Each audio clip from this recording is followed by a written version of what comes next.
Friends, welcome to my channel DGV station. మీకు ఈ ఛానల్ నచ్చినట్లయితే please do like, share, subscribe. పక్కన ఉన్న బెల్ ఐకాన్ కొట్టడం మర్చిపోవద్దు.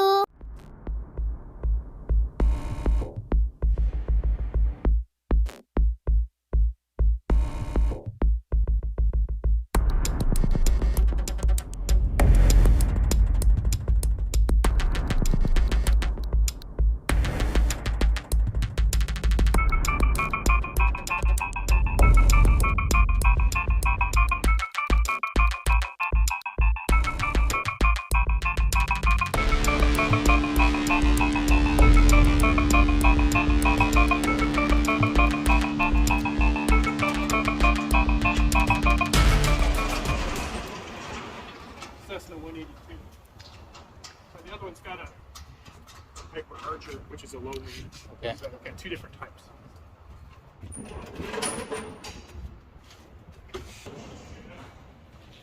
Yeah, so this one's a little bit bigger than a typical training airplane because it's got a bigger engine and a three-bladed propeller. Trainee is Cessna lower version of it, or Usually it's a 172.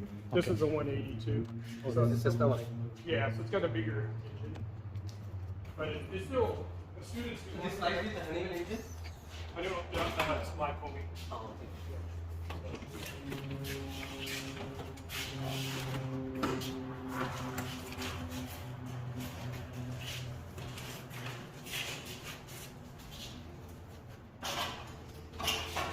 Yeah, up on here. He's on education. That's it. So yeah, this is something that needs to fly. The hole is clear, Okay. and then that helps provide you the altitude and rate of climb. just static pressure, right? Yeah, static port. There's one on the other side too. And this is the pitot, so it takes the ram air, total air pressure. So it compares that to that, and it computes airspeed. Airspeed. So that's what gives you your airspeed. On takeoff, we make sure airspeed's alive because sometimes a bug will get in there. Usually there's a cover on this, so somebody forgot to put it on. Okay. But bugs like these little holes, so I've had to happen where the bug gets in it.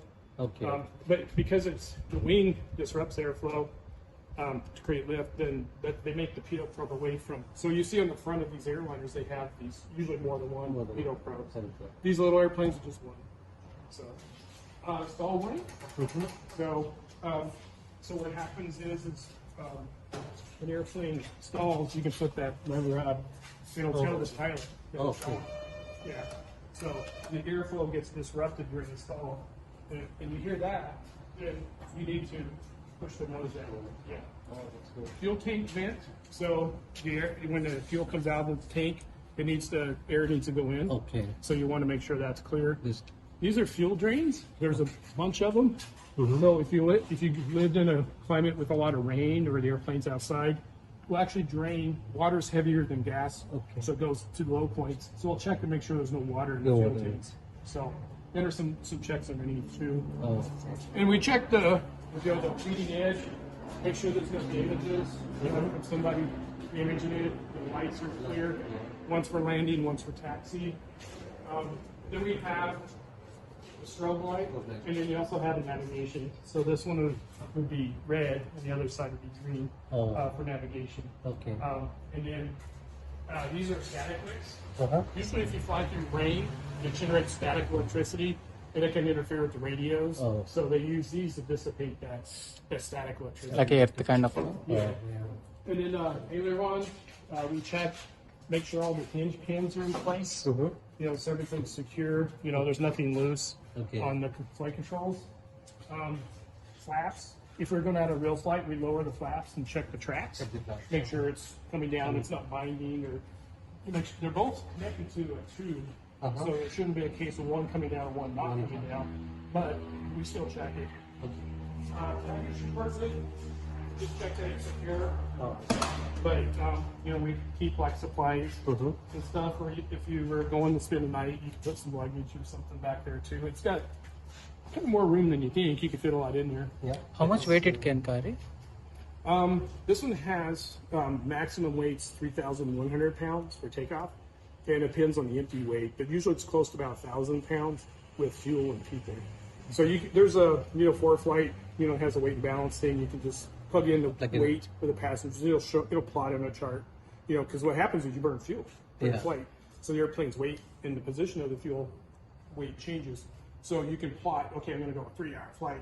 4-hour So that flight. has to be done manually, that calculation, the weight calculation, or it is done in flight plan somewhere? The pilot does it pilot does it. with calculation. So the Preflight app, it does it for you. Through You just app punch it in the does. weight, say, okay, I got full fuel and I'm going to fly for 5 hours. It'll draw a curve, and you just make sure your line is in between the boundaries of that. So Then you can't fly outside of weight and balance. every time you put luggage, you will weight it and put it, or Ideally, or Okay. estimate it. So they have luggage scales. Yes, yes. You can use that too. So yeah, I do that when I travel. Okay. Make sure the airline's. Yeah, so you got 2 antennas for comms up there, and then I think that's a big TPAS antenna up there because I got this aftermarket TPAS, and then GPS like here, and then this is emergency locator beacon.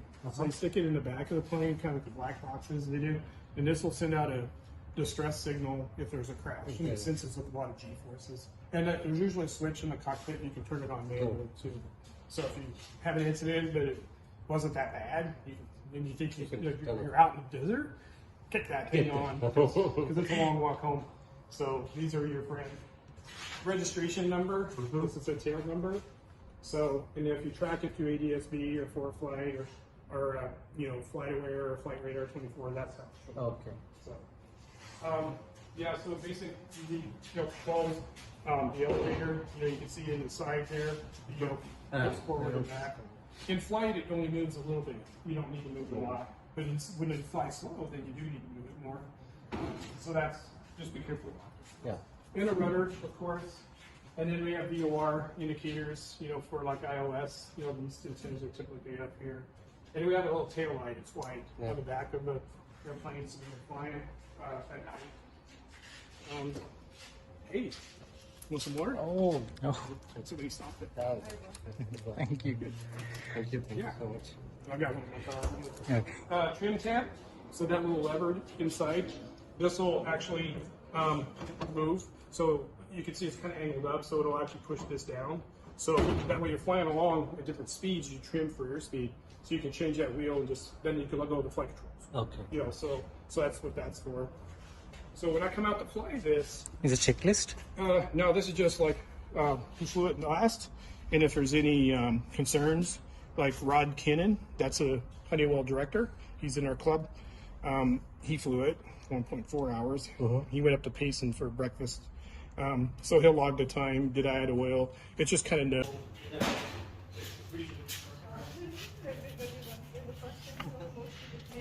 Oh yeah. Yeah. Wait. Take your time, yeah. Sit in it, take pictures, whatever you like to do. Like a 4-door car, so it's harder to get in and out. So, yeah. We can power it up briefly. It's just the battery doesn't. It's only really made for starting, so we don't run the battery dead. So it's actually manually done. Manually. Yeah. So it's less things to go wrong. It's all very simple stuff. So yeah, So it runs on the battery, no? yeah, it's just running on battery now. So, but yeah, this is the MFD. So, so this one, it's not getting GPS, so it's not displaying synthetic vision. But this one does have synthetic vision. Right.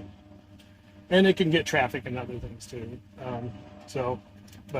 Right now it's storm scope, XM, lightning, X-rad weather, different inputs.